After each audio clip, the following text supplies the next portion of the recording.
Hush. Hush.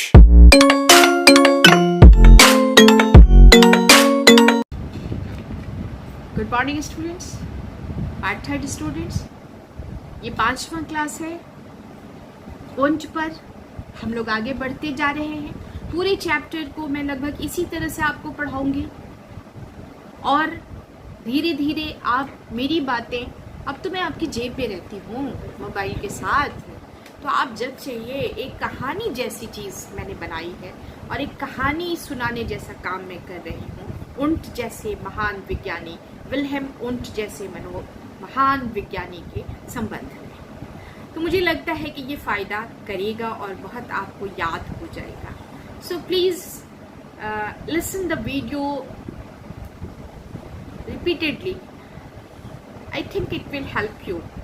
एक बार सुनने से, एक बार समझने से में मेमोरी ट्रेसेस नहीं बन पाते। मेमोरी ट्रेसेस की बात हम करेंगे क्योंकि मस्तिष्क में एक पार्ट है, ये एक वैक्स जैसी चीज़ है, मोम जैसी। जब आप उसको डिस्यूज में डाल देते हैं तो उस पर बने हुए किसी भी सीखे गए विषय के बने हुए जो चिन्ह होते हैं वो बदल जाते हैं, वो मिट जाते हैं। लेकिन अगर आप बार बार उस विषय को दोहराएंगे, मेरा वीडियो बना के अपलोड करना इसी बात का सूचक है कि many times you repeat the things, repeat the syllabus and you can understand the psychology very efficiently. तो साइकोलॉजी को और हिस्ट्री ऑफ साइकोलॉजी के बगैर तो मैंने कभी भी अपना कोई क्लास शुरू किया ही नहीं, कब किसी। तो मेमोरी ट्रेस की बात हम कर रहे थे। हमारे मस्तिष्क में एक वैक्स जैसी चीज़ है कि जब हम किसी चीज़ को लर्न करते हैं या याद करते हैं तो उस पर ट्रेसेस बनते हैं, यानी उस पर चिन्ह, मेमोरी जो स्मरण चिन्ह उभरते हैं। अगर हम उस चिन्ह को और बार बार याद करके गहरा कर लेते हैं तो हमारी मेमोरी से ये चीज़ नहीं निकलती है कि हमने क्या पढ़ा है। तो इसी को यूज ऑफ द मटेरियल कहते हैं, इसी को मेमोरी कहते हैं। और यही जब धूमिल पड़ जाता है, ये जो चिन्ह है, स्मरण चिन्ह है, ये जब धूमिल पड़ जाता है तो हम उसको डिसयूज ऑफ द मटेरियल कहते हैं और वो फॉरगेटिंग में चेंज हो जाता है। So please repeatedly you watch the video which I am providing you people. Part third है आपका। आपको अगली बार आपको करना पड़ेगा, अब पीजी की तैयारी करनी पड़ेगी। और history of psychology is very beautiful paper of your syllabus. तो जब तक हम आपको जो पढ़ा रहे हैं, जो मेरी सलाहियत है उस हिसाब से हम पढ़ा रहे हैं, तो आप इसको अच्छी तरह से सुने, समझें और अपने मस्तिष्क में, यानी मेमोरी ट्रेसेस जो है, इसके स्मरण चिन्ह को बहुत मजबूत करके बनाएं।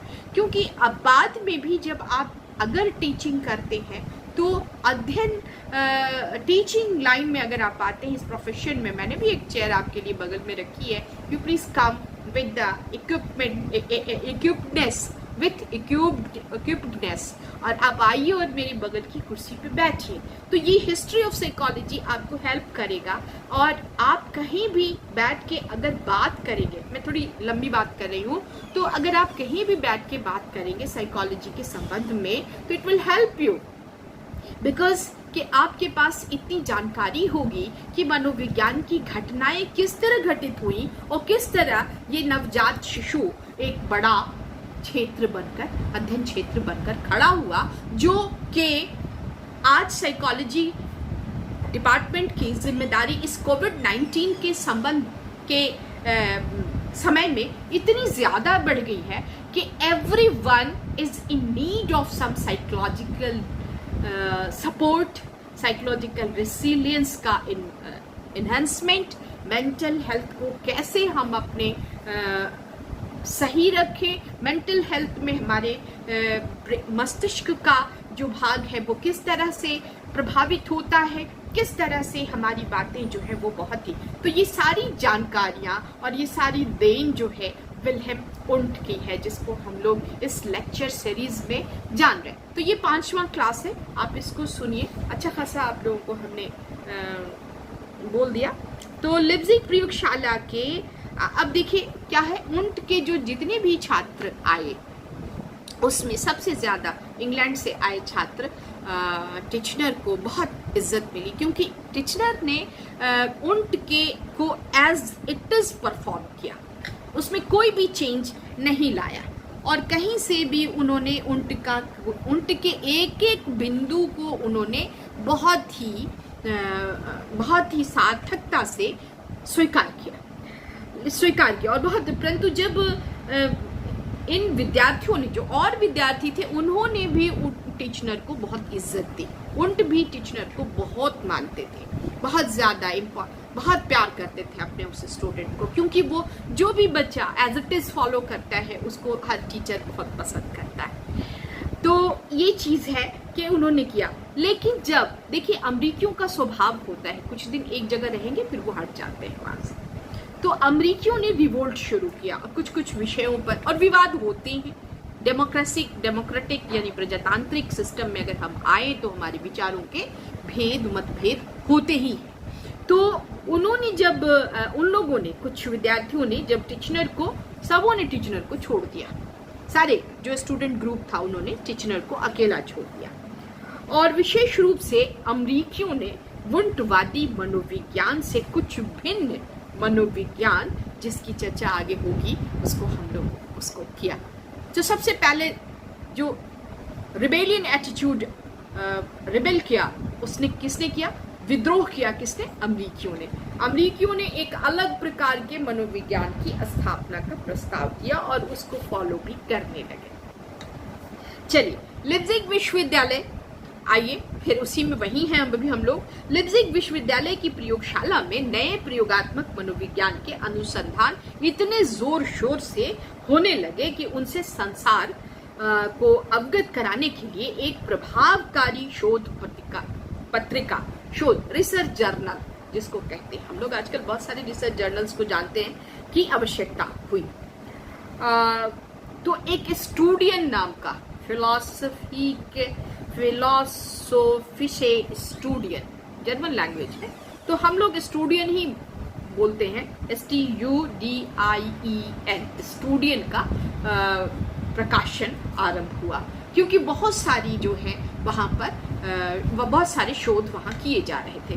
तो उसको दुनिया तक पहुँचाने के लिए स्टूडियन पत्रिका का प्रकाशन जो है वो आरंभ किया गया। और लिप्जिग प्रयोगशाला के सारे अनुसंधान तथा उन्टवादी मनोविज्ञान के सभी सैद्धांतिक थ्योरेटिकल एस्पेक्ट्स को, सैद्धांतिक जितने भी उनके आर्टिकल्स या एसेज आते थे उसमें छपने लगे। स्टूडियन का प्रकाशन 1903 तक हुआ। स्टूडियन बहुत लंबे समय तक चलता रहा। तत्पश्चात ये पत्रिका बंद हो गई। 1903 के बाद ये पत्रिका बंद हो गई। इस पत्रिका को मनोविज्ञान की पहली पत्रिका भी कह सकते हैं, क्योंकि इससे पहले कोई पत्रिका नहीं छपी थी। सबसे पहला लेक्चर सीरीज छपा था, lectures on the mind of animals and main and animals, जिसको एक बुक फॉर्म में भी किया गया। फिर 2 संस्करण में 1858 और 1862 में फिर किताब भी छपी उनकी, जिसका नाम ग्रेंजुक दिया गया, और ग्रेंजुक नहीं, बिट्रेज दिया गया। फिर उसके बाद से 1860 में आई एलिमेंटेड साइकोफिजिक्स, जो फेक्नर की थी। ये बहुत बड़ी, आप पिछला वीडियोस जब आप वीडियो नंबर 3 और 4 जब देखेंगे तो ये एक्सप्लेनेशन आपको वहां पर मिलेगा। तो इसको स्टूडियन प्रकाशित हुई और सारे अनुसंधान उन्टवादी सैद्धांतिक निबंध छपने लगे। स्टूडियन का प्रकाशन 1903 तक चलता रहा।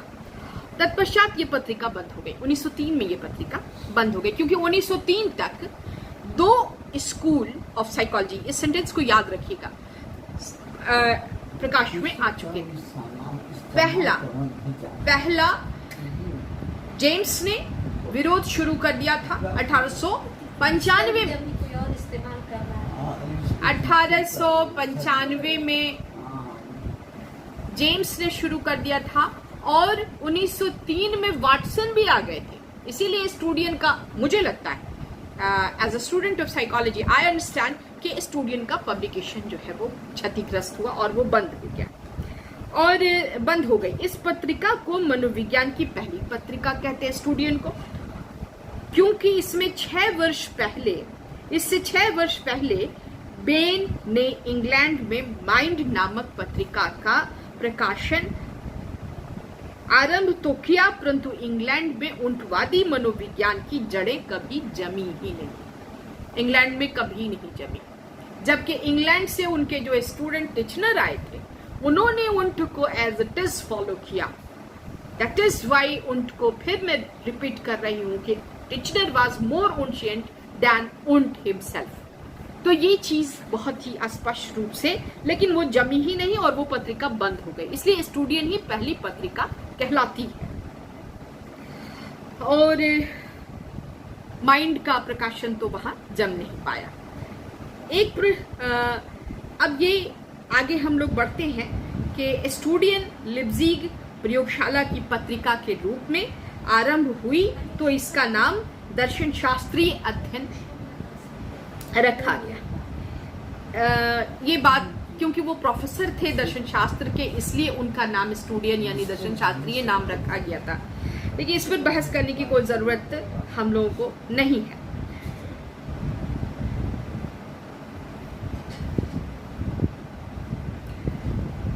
स्टूडियन नाम इसलिए भी रखा गया कि उस वक्त तक मनोविज्ञान के लिए कोई पद बना ही नहीं था।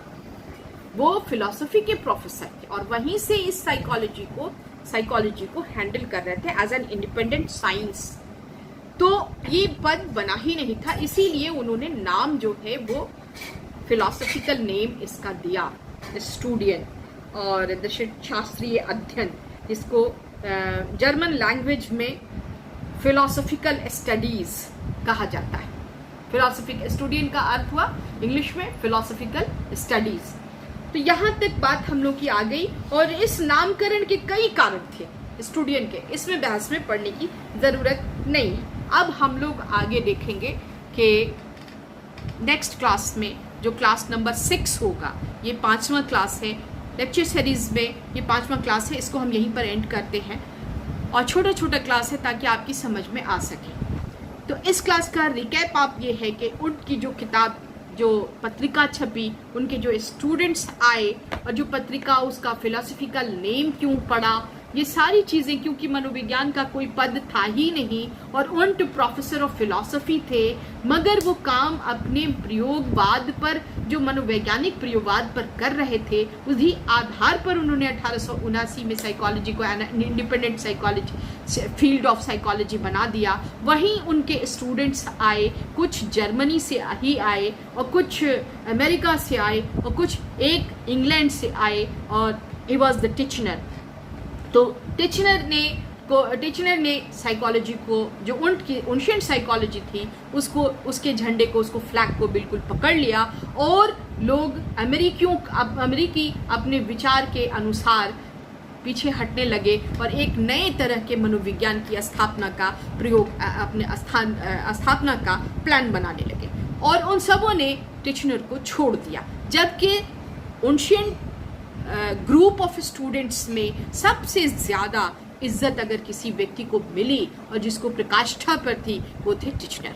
और टिचनर अंत तक दुनिया से इस बात के लिए लड़ते रहे। एक पत्रिका जब संशोधन बहुत ज्यादा अनुसंधान होने लगे तो उसको विश्व तक पहुंचाना, विश्व के हर क्षेत्र तक पहुंचाना बहुत जरूरी हो गया। और तब एक पत्रिका छपने लगी जिसका नाम फिलोसफिकल स्टडीज इंग्लिश में कहते हैं और स्टूडियन, उसके आगे भी कोई वर्ड है लेकिन मैं उसको यूज नहीं कर रही हूँ because I can't pronounce that, German language है। तो स्टूडियन जो है वो उसको रखा गया और इसका फिलोसफिकल नाम क्यों रखा गया, इस पर भी क्रिटिक्स ने बहुत बहस की। तो क्रिटिक्स का ये मानना था कि उस वक्त साइकोलॉजी का कोई पद नहीं था, इसलिए फिलोसफिकल नामकरण हुआ इस पत्रिका का। ये पत्रिका कब तक छपी? 1903 तक छपी, जब तक के 2 स्कूल ऑफ साइकोलॉजी इमर्ज कर चुके थे। पहला फंक्शनलिज्म, संक्रियावाद, जिसके ध्वजधारी जेम्स हुए, और दूसरा जिसके इंडिकेशंस मिलने लगे थे और वो था वाटसोनियन बिहेवियरिज्म, जो 1908 और 11-13 के आसपास फॉर्म में आया, लेकिन वाटसन के विचार एंजल के प्रभाव से आने लगे थे और बहुत ही ज़्यादा लोग उससे प्रभावित भी हो रहे थे। और वाटसोनियन बिहेवियरिज्म के बहुत ज़्यादा एक्सपैंड होने के कारण ये थे, बहुत फैलने के कारण ये था कि उन्होंने मनोविज्ञान को संकीर्णता से निकालकर बहुत ही प्रशस्त सीमाओं में बढ़ा दिया था। तो हम यहाँ पर इस बात को समाप्त करते हैं। नेक्स्ट लेक्चर में आप लोगों को उनके संबंध में और बातें हम बताएंगे, करेंगे, और एक जस्ट लाइक स्टोरी, कहानी कह रहे हैं एक आदमी की, आपको आप इसी तरह लीजिए और इस लेक्चर के एक एक वर्ड को आप अपने जीवन में गुनिए, क्योंकि आप जिस रास्ते पर चल रहे हैं वो रास्ता, वो पगडंडी और वो जो इमारत है वो इसी व्यक्ति की बनाई हुई है जो आज डिस्कस की जा रही है इन वीडियोस में। So good bye students.